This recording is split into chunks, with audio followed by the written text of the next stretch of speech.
Welcome back, Voodoo Dolls, to another creepy video. So I'm going to be reading from Let's Not Meet, and just like the other times, I'm going to be reading one long story, two medium stories, and then two short stories. This was posted by Diana_Puma. Mexico vacation almost got me murdered/kidnapped. I'm a 17-year-old female at the time of this story. Last year, me and my family went to Mexico to visit my grandma. We always did the 2-day drive because my dad enjoyed taking his truck. I was always paranoid of him taking the truck for a lot of reasons. 1. It was a newer model, California plates, and it was red. It stood out from the rest. My grandma lives in a ranch full of poor people everywhere. You see kids asking you for money, elderly people working hard jobs, and things are bad in that part of Mexico.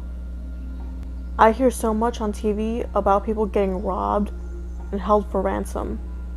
Also, police can't be trusted over there. Twice, my dad has been pulled over for stupid shit and has been asked to give over money in return for being let go. Anyways, once in Mexico, we spent time with my grandma and our cousins. During the afternoons, my cousins would pick me up and take me around. One time, we were invited to a party. I was enjoying myself and minding my business. I was asked to dance by a young, good-looking guy. I accepted, and we danced 3 songs before I told him I needed to go use the bathroom. I didn't have to go, but I just wanted to stop dancing and find my cousins. Anyways, instead of going to the bathroom, I go outside and look for my cousins, since they were not inside. I see my cousin Lucy and walked over to her. Before I even got to her, I felt a hand on my shoulder. I looked over and I see the guy I was dancing with say in my ear, "Don't ever disrespect me again." And I go to get my cousin and tell her I wanted to go to my grandma. She takes me back and asks me what's wrong.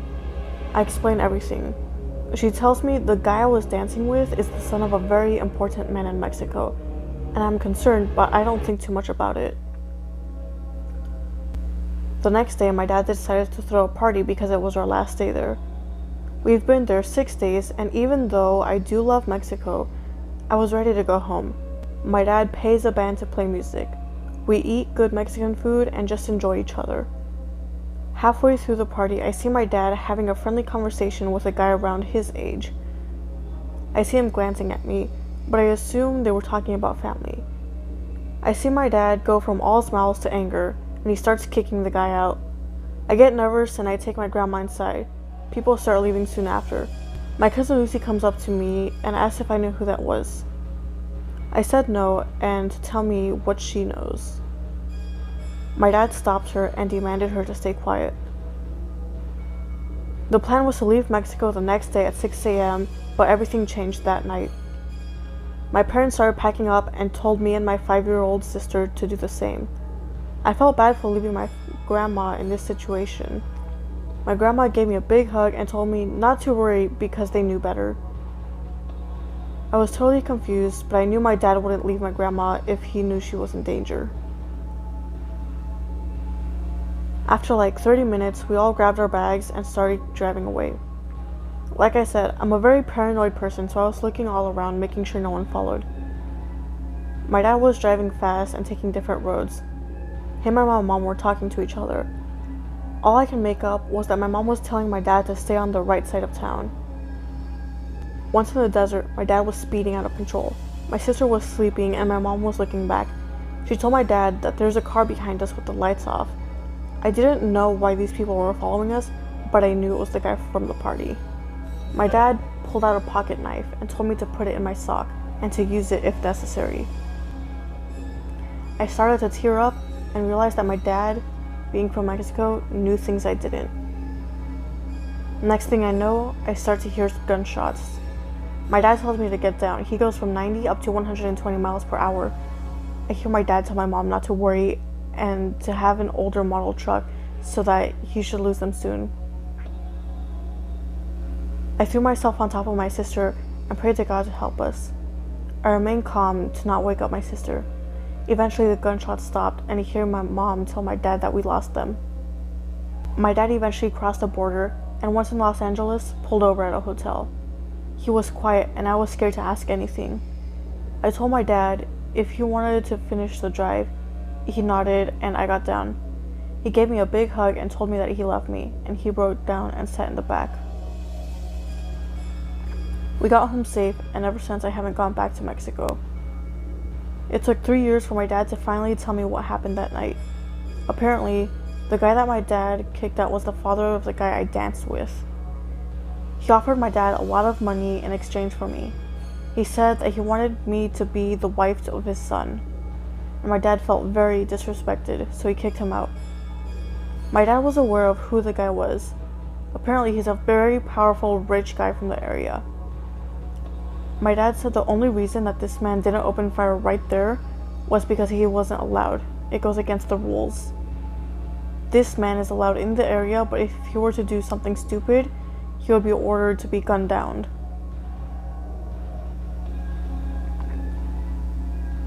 My dad decided to leave everything right away to give them less time to plan anything.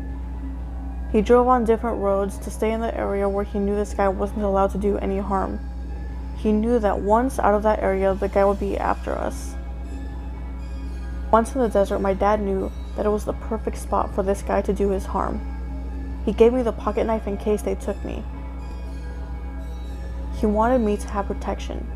He said if it wasn't because of our truck and it being in better condition to outrun them, that we probably wouldn't be here. So to the guy in Mexico, let's never, ever meet again. Please excuse any errors. Typing from cell. This story was posted by 666 Lavender 666. So, for the context, I work at a coffee shop that opens at 5 a.m., so I typically leave my house to get there around 4:30 a.m., 5 days out of the week. I park my car in an alleyway where we have reserved parking because it can get hard to park on the street in the city. I've never had any strange instances before, and typically all the homeless or wanderers are kind and mind their own business in the morning. However, this morning was different than usual. I walked down my stairs and go to the back gate, unlocked it, and when I opened it, there was a man probably about 6'5", standing completely still, about 15 feet from me. The weird thing was, he was only wearing a long black bed sheet covering his face, with a white rope tied around his neck. There were no mouth or eye holes or anything to give me an idea of who this person could be. And I'm not even sure how he was breathing okay or even seeing the things around him. So taken aback, I choose to believe that this is just a confused person who will mind their own business, so I walked to my car, keeping an eye on him while I walked. He didn't move a muscle and just stood in the middle of the alley, facing me. That was until he heard the click of my door handle while I was opening my car. Once he heard that, he started to skip dramatically over to me, exaggerating his motions like a little kid. I closed the door as fast as I could and locked it. Once in my car, I looked behind me and he was moving his head back and forth really slowly, as if he was looking in my back window. I started to back up, not fast enough to hit him, but fast enough for him to get the idea that I needed to leave and he was making me uncomfortable. He backed up slowly with my car never getting more than a couple of inches from it, and finally I had enough room to drive away. As I was leaving, I looked behind me and he was standing completely still in the same spot in the alley as before, completely calm. Before he was just out of view, he raised his head up as to wave goodbye and froze again. I'm not sure what he planned to do or what his intentions were, but shaded man in the alley, let's not meet again. This was posted by Boyce Mortier Holacty. Where should I start? So this person followed me on a certain social media, and I'm going to describe him first. He's into Norse. He states that he's a female in his bio. This is a big deal later on. He obviously likes anime, and worse, the bastard said he nearly committed suicide. which isn't true, and I'll tackle this later on. He said he was abused at his home, and I don't know if this is true. The story? He messaged me if I'm into anime. I know a couple of anime, but that's not important. I asked him if he was suicidal. I didn't know it was a guy at the time, because he constantly posted about depression and stuff. He said yes, and he states that he nearly committed suicide months prior, and that he had to be stitched up about 200 times. Of course, I'm having doubts that this person is exaggerating stuff, so I played along. Though he was into Norse, so I asked him to state facts about his religion for school stuff. Fast forward, we didn't talk for a while, and I didn't open my social media account for a time being. When I opened my account, I swore the person wants to marry me. He literally commented on every post that I made and spammed my inbox that he wanted to marry me. So I confronted her and say, how the F are you going to marry me if we don't even know each other? And we literally met online, and you barely know me. I don't have any personal pictures on the social media account. He stated that distance doesn't matter and stuff like that. I was obviously creeped out, so I told her to send a picture of her holding a ball pen and a fork. He obliged, and he sent me a picture of him. He was a male. I swear the bastard is dope as scary. Long hair, has lots of tattoos about Norse, and a biker-like physique. I can't see a single stitch, and he isn't wearing a shirt.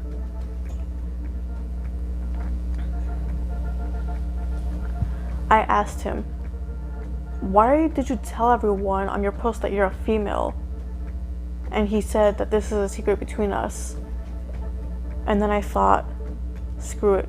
I'm just gonna block this person, and I don't care about the don't judge by the book by its cover. This dude straight up lied about having stitches, lied about his gender, and wants to marry me. A person that he doesn't even know what looked like. This is a red flag for me.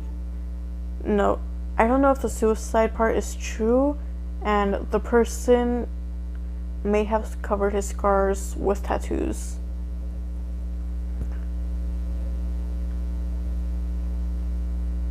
So, Norse dude pretends to be female and lied about committing suicide and wants to marry me. Let's not meet again. This was posted by BatmanFan27. When I was 12, me and a group of my friends would play hide and seek in these woods that were on the edge of our neighborhood. We would always play around 6, but had to be back home by 10 or 10:30 at the latest on a weekend.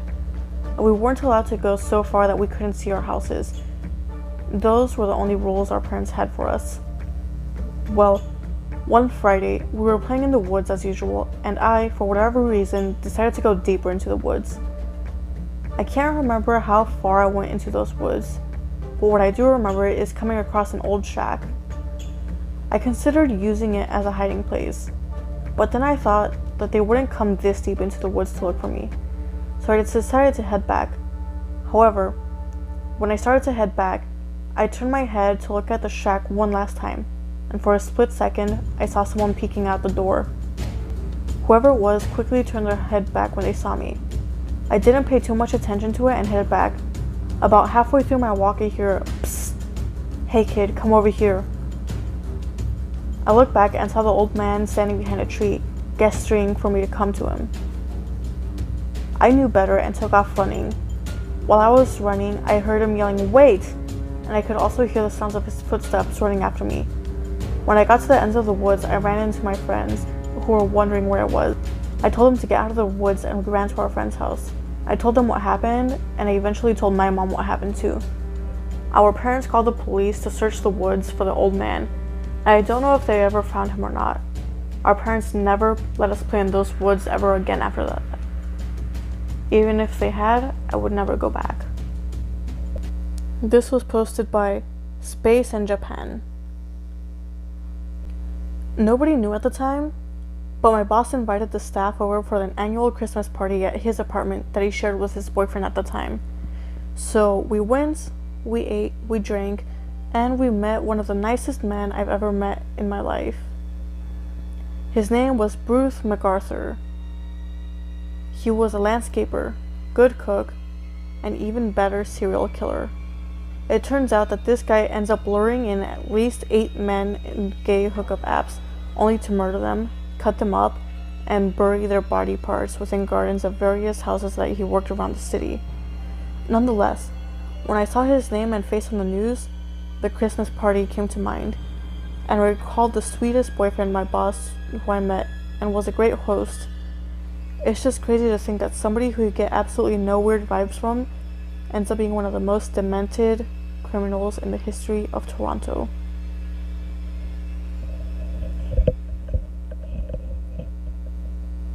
Thank you all for watching. Give this video a like and share it. Stay spooky, and I'll see you all in the next video.